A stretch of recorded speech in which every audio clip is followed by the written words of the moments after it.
Hey everyone, John here, and PlayStation have just announced a revision to the PlayStation 5, very casually, in a blog post.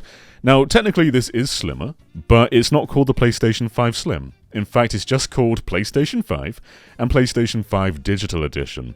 And the reason for this is because once the existing stock runs out, this is going to replace the existing PS5.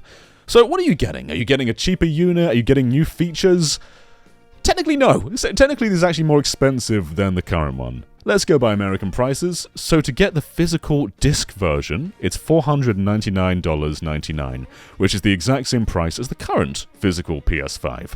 However, the digital edition actually has a small price bump. When I say small, I mean quite substantial. So the current digital edition is $400 US, and they've gone all the way up to $449.99.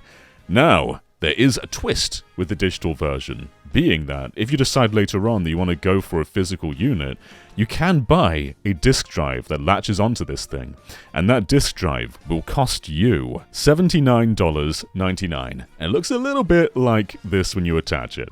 So you basically put on this little black thing on the side and then hide it with a little plastic board, and suddenly you've got a physical PS5.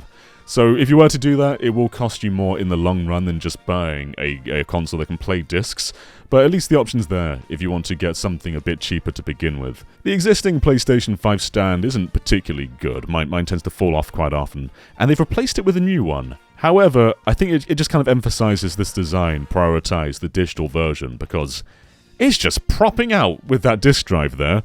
Not a huge fan of that. Now, what exactly is changing with the console itself? Will it be slimmer? Will it be smaller? Yes! By how much, though? Let's find out. I think the main takeaway is weight. The existing digital version comes in at 3.9 kilograms, whereas the new one is 2.6 kilograms. Like that is substantially lighter, almost a third of the weight. Now, how much space will this thing take up? That's another question. Well, the existing PlayStation 5 digital comes in at 39 centimeters in length, whereas this new one is 35.8.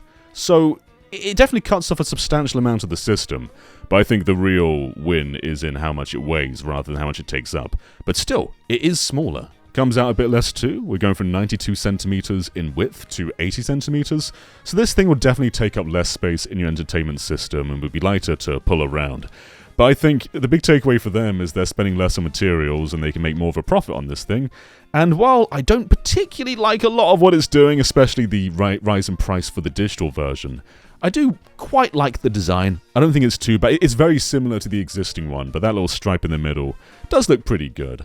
Although I do think the physical version definitely has a lack of symmetry, which is always the case with PlayStation 5. You can tell they made this thing with digital in mind. The original PlayStation 5 also only has 825 gigabytes of storage, whereas this is going up to a full terabyte. So that's also a pretty substantial upgrade as well. But what do you think about this?